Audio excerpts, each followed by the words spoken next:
इकडे महाविकास आघाडीमध्ये सांगलीच्या जागेचा वाद टोकाला पोहोचलेला असतानाच भिवंडीवरून जुंपण्याची शक्यता आहे।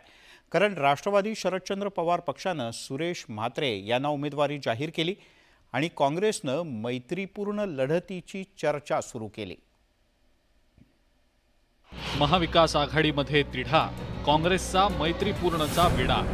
सांगली आणि भिवंडी मैत्रीपूर्ण लढतीचा सूर। काँग्रेसचा प्रस्ताव ठाकरे गटाने फेटाळला।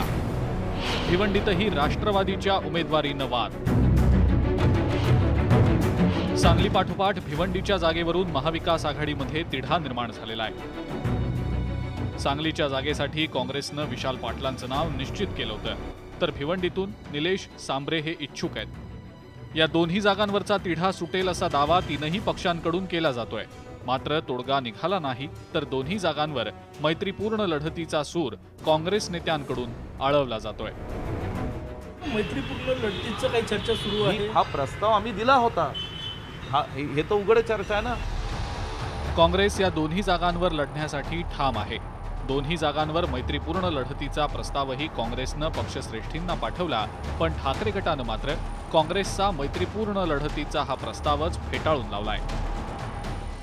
निर्णय घेण्या इतके ते मोठे नाहीत कोणीही, आम्ही सगळे फ्रेंडली फाईट ही महायुतीत महाआघाडीत कोणत्याही एकत्र जेव्हा आपण लढतो तेव्हा फ्रेंडली फाईट हा अत्यंत घातक शब्द आहे। तेव्हा मला माहित नाही कोण काय बोलतंय ते। सांगलीमध्ये काही लोकांनी मुद्दा काढला फ्रेंडली फाईट, मग अख्ख्या महाराष्ट्रात फ्रेंडली फाईट होऊ शकतात, कदाचित अख्ख्या देशात फ्रेंडली फाईट होऊ शकतात। महाविकास आघाडीतल्या या सुंदोपसुंदीवरनं आता भाजपनं सुद्धा तीनही पक्षांना चिमटे काढायला सुरुवात केल्याचं दिसतंय। जे अगर सांगलीमध्ये काँग्रेसनी आमची कोंडी केली तर आम्ही राज्यभरामध्ये काँग्रेसची कोंडी करू।